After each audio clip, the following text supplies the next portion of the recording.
está Rafael Barajas, el querido Fisgón, el hombre que dirige el Instituto Nacional de Formación Política de Morena, un hombre importante en el proceso de transformación, proceso interno en el partido, y un hombre importante con sus opiniones en la vida política de nuestro país. Querido Rafael, ¿cómo estás? Te mando un abrazo. Muchas gracias, yo soy el que te mando un abrazo a ti, nada más no estoy de acuerdo en eso que digas de que soy importante, más bien soy ahora sí que un trabajador del bonche, del conjunto. No, claro que eres importante, y si no, pregúntale a los derechosos, a los odiadores de la 4T, cómo los haces chillar con tus cartones y con tus programas en Chamuco TV, con la compañía de otros moneros, mi querido Rafa. Oye, Rafa, pues acaba de terminar, bueno, no terminar en sí la sesión solemne, pero consumarse la presea Belisario Domínguez para Ifigenia Martínez, una histórica Ifigenia Martínez. Hace referencia al presidente Andrés Manuel López Obrador en su discurso, incluso hace referencia a la reforma eléctrica, a la iniciativa enviada por el presidente, y yo no es por poner el dedo en la llaga, pero Ifigenia Martínez es legisladora, habla de elevar el nivel, habla de cordialidad, habla de unidad, habla de sacar adelante al país, y vemos a las legisladoras del PAN haciendo señas pues de bajo nivel. Me quiero imaginar que Xóchitl Gálvez se refería al presidente Andrés Manuel López Obrador de que tuvo miedo al no asistir a la antigua sede del Senado de la República. No que sean más importantes que la galardonada, pero habla del nivel de esos que están legislando, entre otras cosas, los que están decidiendo esta iniciativa de reforma eléctrica que es trascendental para la transformación del país, Rafael. Sí, mira, habla básicamente de lo que necesitan hacer para dar nota, que es ya pues muy penoso, ¿no? Y es curioso porque en vez de elegir la ruta de elevar el debate, de dar argumentos, etcétera, pues recurren a las bajezas, al insulto, y pues sí, dan la nota.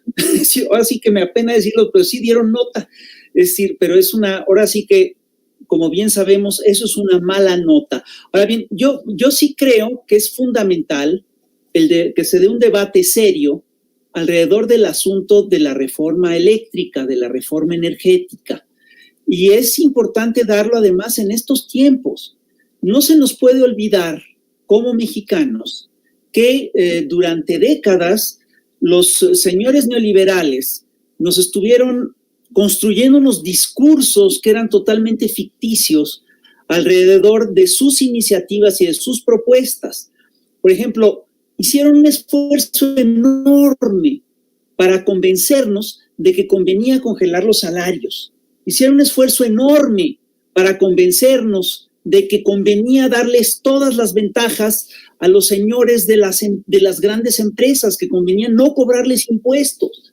Es decir, y la verdad, si tú revisas todos esos discursos, pues estaban llenos de falacias, estaban llenos de contradicciones, eran argumentaciones bien endebles, y hicieron una campaña muy importante para defender las políticas energéticas neoliberales, que lo que hicieron básicamente es desmenuzar o hacer cachitos a las grandes empresas de energía estatales, como lo eran Petróleos Mexicanos, Pemex, y Comisión Federal de Electricidad, CFE.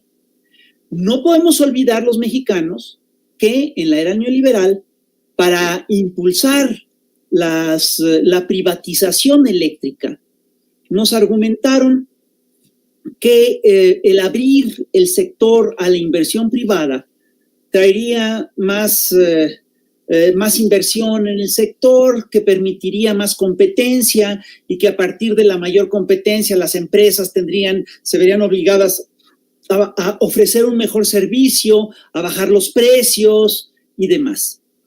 Y pues es curioso porque vimos que ocurrió todo lo contrario, porque el neoliberalismo es curioso porque básicamente lo que plantea es abrir abrir el mercado en un universo económico que está dominado por empresas multinacionales. Entonces, abrir un mercado, el mercado, no quitaba los monopolios, sino que básicamente lo que hace es ayudar a los monopolios. Y ellos, en su argumentación, lo que decían era que Pemex y CFE eran monopolios y que eso, por supuesto, dañaba a la población porque el monopolio entonces determinaba y era una cosa que iba en contra de las lógicas del libre comercio y demás. Y lo que vimos es que todo el sector eléctrico cayó en manos de unas cuantas empresas que pactaron los precios altos, nunca bajó nunca bajaron las tarifas, nunca mejoró el servicio, todo lo contrario, y lo que sí vimos es cómo unos cuantos grandes empresarios hicieron unos negocios absolutamente extraordinarios a expensa de los mexicanos, a expensa del erario mexicano. Entonces nos encontramos con que en el sector eléctrico, por ejemplo, se establecieron contratos con Iberdrola y con, sobre todo empresas españolas, ¿no? Y que son contratos que siguieron las mismas lógicas que siguieron en España. Es decir, nos encontramos con que un grupo de políticos le dio concesiones a estas grandes empresas y después, al terminar su gestión, se fueron a trabajar para estas grandes empresas. En España fueron 8 los ministros que se fueron a trabajar para las grandes empresas de energía españolas. Y obviamente esto se lee como un pago al sacrificio de la gran empresa de energía que había en España. En México pasó algo muy similar. Georgina Kessel se fue a trabajar para Iberdrola y Felipe Calderón también se fue a trabajar para una filial de estas grandes empresas estatales españolas. Y el resultado es que nos dejaron ensartados con unos contratos que son absolutamente impagables, que son claramente leoninos, son unos contratos de veras increíbles, ¿no? Contratos que establecen, por ejemplo, que a pesar de que, es decir, contratos de gasoductos, con gasoductos que establecen que a pesar de que no se, de que la empresa no surta el gas, el Estado igual le tiene que pagar. Perdón, necesitamos acabar con esta barbarie, necesitamos acabar con estas atrocidades que se pactaron en la era neoliberal, necesitamos sanear las empresas eléctricas, la empresa eléctrica del Estado, y a mí me parece absolutamente indispensable que, pues que se apruebe esta reforma que ha propuesto Andrés Manuel. Es decir, lo que los neoliberales hacen ahora es que retoman su viejo discurso, dicen, es que esta iniciativa eléctrica es la iniciativa apagón, le apuesta a los hidrocarburos sucios, a las energías sucias, es una estrategia que lo que va a hacer es que va a afectar al consumidor. Es decir, nos están amenazando con lo que ocurrió por la reforma que ellos sí hicieron. Me parece de un cinismo increíble. Y la reforma de Andrés Manuel López Obrador, además, es una reforma que mira por la soberanía energética, ¿sí? Y que busca detener el saqueo de la nación que emprendieron los grandes grupos neoliberales. Entonces, no debemos de perder de vista que lo que se está haciendo es que se está recuperando la soberanía energética del país. Es decir, para que México no tenga que importar gasolinas, las gasolinas que ya consume, ahora se han rehabilitado 6 refinerías. Se compró la refinería de Deer Park y se está construyendo 2 Bocas. No podemos dejar de lado que también se está combatiendo esta otra forma perversa de privatización de la energía, que era el huachicol. Se está combatiendo el huachicol y se están haciendo grandes esfuerzos por acabar con los contratos leoninos que estaban saqueando Comisión Federal de Electricidad. Entonces, se está recuperando soberanía energética y prueba de ello es que en esta reforma se incluye también el cese a las concesiones de litio, que es un material estratégico para las nuevas tecnologías.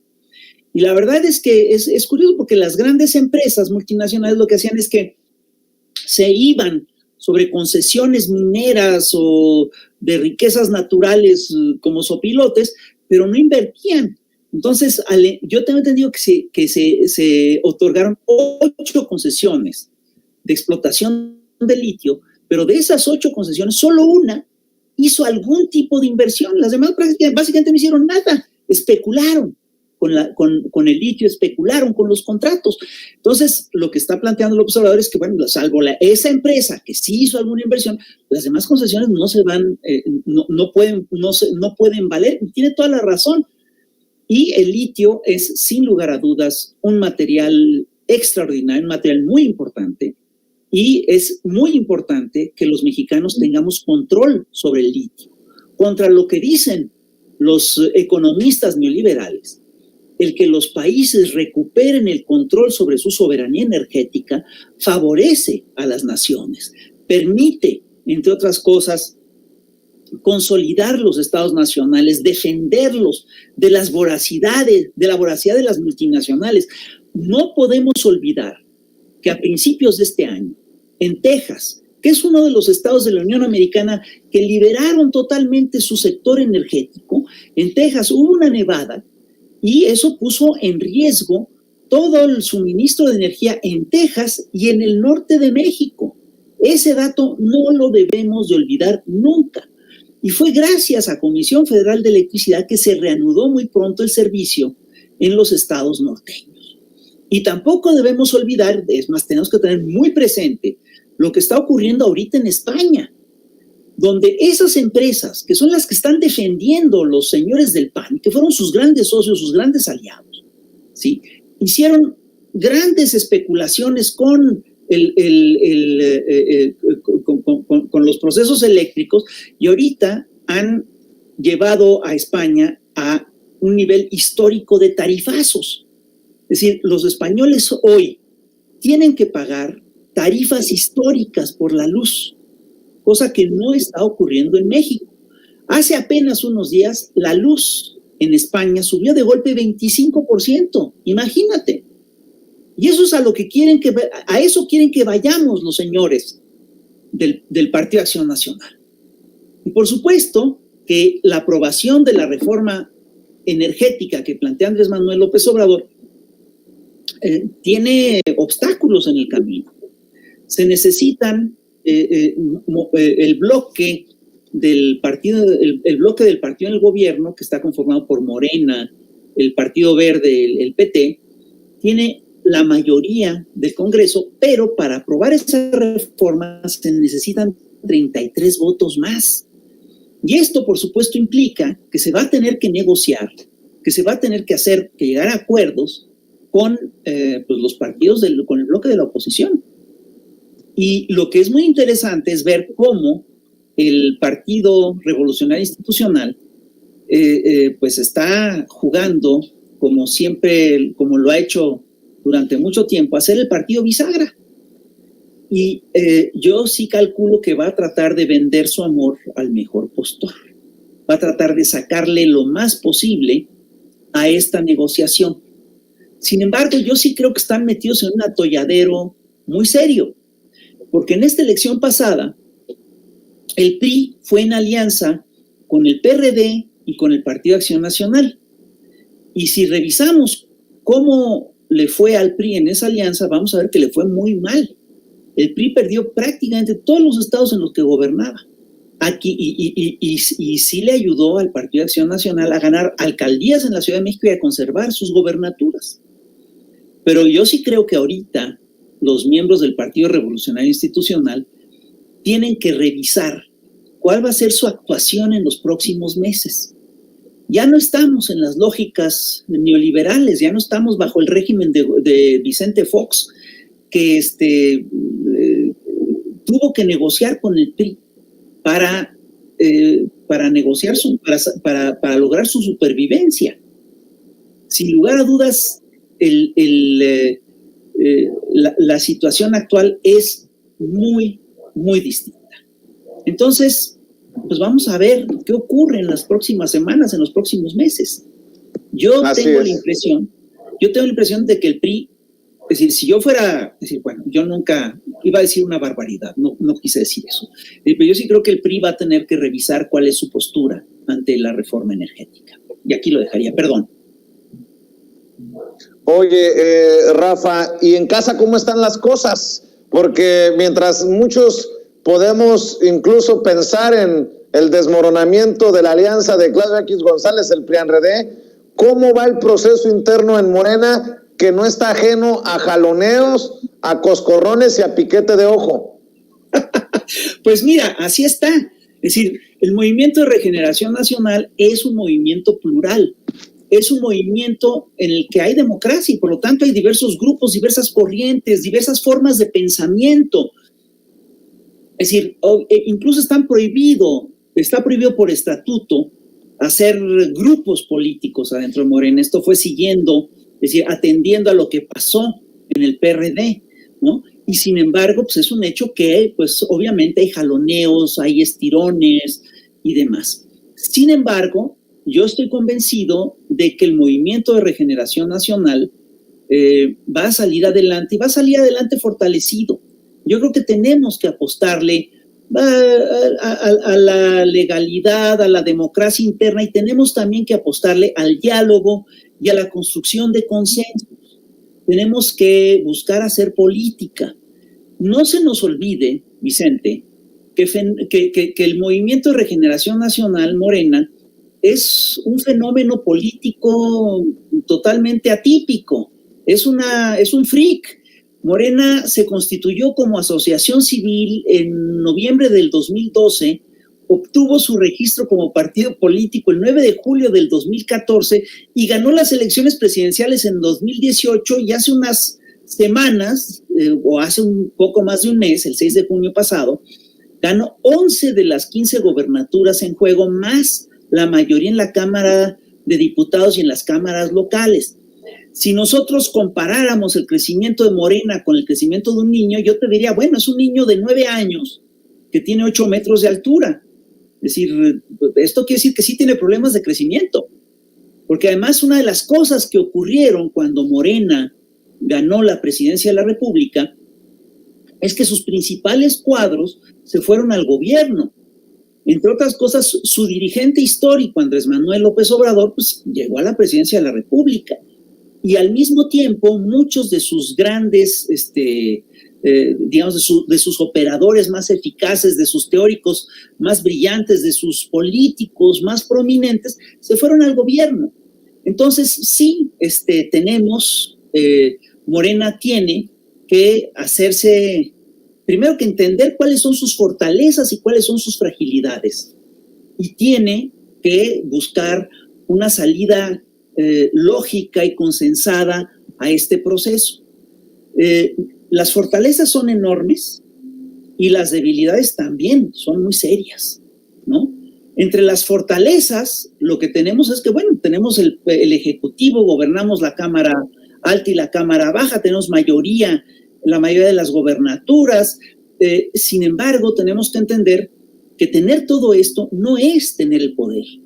El poder es un entramado complejo y el entramado complejo implica que Morena tiene que negociar con poderes regionales, tiene que negociar con poderes fácticos, es decir, tiene enfrente a poderes delincuenciales, tiene que negociar, entre otras, bueno, no negociar, porque tiene enfrente, tiene que resolver los conflictos que le plantea el estar tan enfrentado con el cuarto poder, con el poder mediático.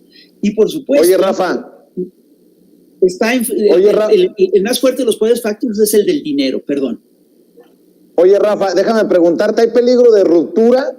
¿Ya hay ruptura al interior de Morena? He leído a John Ackerman muy duro contra muchos de ustedes. He visto declaraciones de Ricardo Monreal también para el periódico El País y se empiezan a mover y a tronar cosas al interior de Morena. ¿Hay peligro de ruptura o ya hay ruptura al interior de Morena? Mira, yo no creo ni siquiera que haya peligro de ruptura. Yo creo que lo que hay es un debate fuerte, es un debate de ideas además. Y eso me parece que está alejado de las lógicas de la ruptura. Bueno, yo estoy convencido, entre otras cosas, de que Morena, pues sí tiene que hacer un trabajo diplomático serio al interior, es decir, se tiene que trabajar con la militancia, se tiene que trabajar a muchos niveles. Yo, de veras, el peligro de ruptura no lo veo. Es decir, sí, Ricardo Monreal dio una entrevista en El País, que lo que yo creo que hace es tensar la cuerda y las relaciones de él con Morena, pero en esa misma entrevista él termina diciendo, bueno, pero al final de cuentas, quede quien quede, yo tengo vínculos, tal. Sí, Morena no debe de aceptar, eso sí, que haya presiones o que haya, y el presidente menos, pues, ¿no? Que se tense así la cuerda. Yo creo que al propio Ricardo Monreal no le conviene tensar así la cuerda. Yo creo que él tiene que replantear su trato con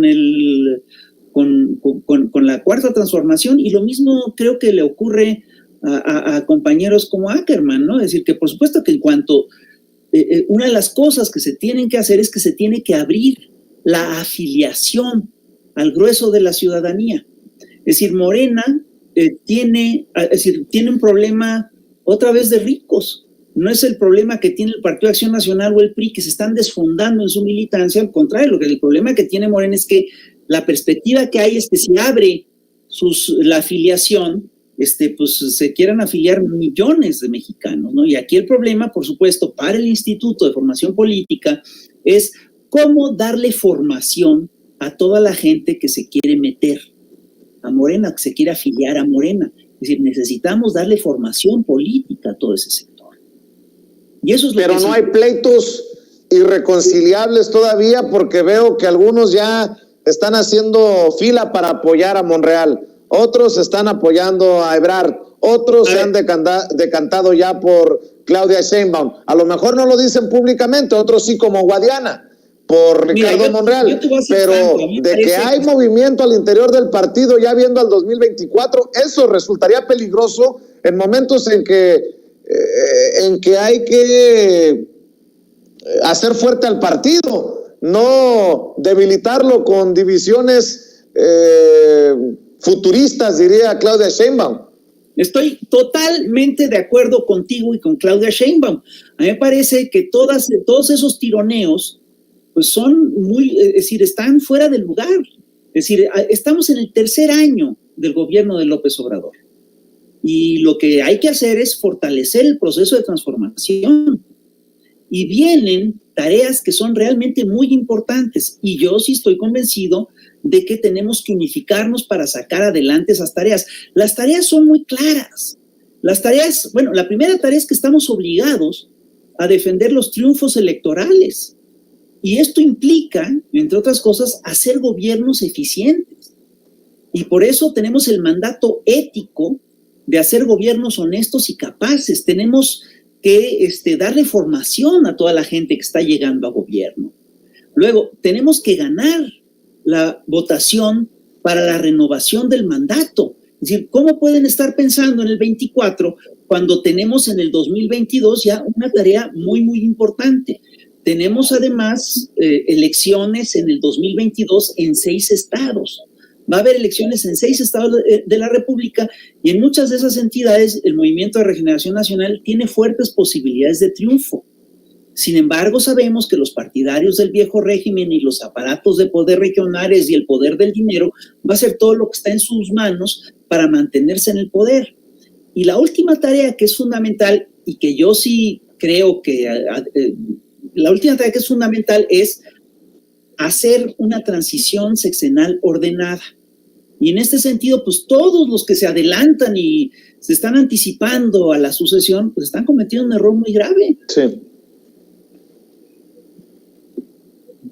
Bueno, Pues mi querido Rafa, te propongo que la dejemos por el momento aquí y si te parece, pues te estaré molestando para continuar con este diálogo que siempre es importante, hoy que ha sido tan movidito en cuestiones noticiosas y muchos eventos por la Belisario Domínguez. ¿Con qué cerrarías, Rafa? Bueno, mira, yo lo cerraría planteando lo siguiente, es decir, yo estoy convencido de que necesitamos consolidar la cuarta transformación. Y estoy convencido que necesitamos hacer un trabajo de unidad para fortalecer esta cuarta transformación. Necesitamos reactivar a las bases, necesitamos movilizar a la ciudadanía. Es decir, una de las cosas que más me preocupan en todo este proceso es el hecho de que el gobierno sí está haciendo cambios realmente muy profundos, pero que hay un sector de la ciudadanía que está como muy cómodo con las transformaciones, pero que no las apoya activamente, deja hacer. Yo estoy convencido de que tenemos que movilizar a la sociedad para defender lo que se ha ganado en estos 3 años y tenemos que movilizarla para defender lo que se va a ganar en los próximos 3 años siguientes. Es decir, lo primero que tenemos que hacer es movilizarnos para impulsar y defender la reforma energética que se está planteando. Yo sí creo que el 20 de noviembre puede ser un muy buen referente, una suerte de referéndum en las calles sobre sobre lo que es la reforma energética. Hay que impulsarla. Si alguien tiene, es decir, López Obrador dijo, el PRI parece estar entre Cárdenas y Salinas. Sí, pero del lado de Salinas, al PRI también le sopla al oído Iberdrola y el PAN y todas esas cosas. Y del lado de Cárdenas, quien le tiene que soplar en el oído al PRI es el pueblo de México. Muy bien, pues te mando un abrazo, querido Fisgón, querido Rafael Barajas, y ya sabes que esta también es tu casa. Muchas gracias, Vicente. Es un gusto estar contigo y te felicito por tu trabajo. Un abrazo.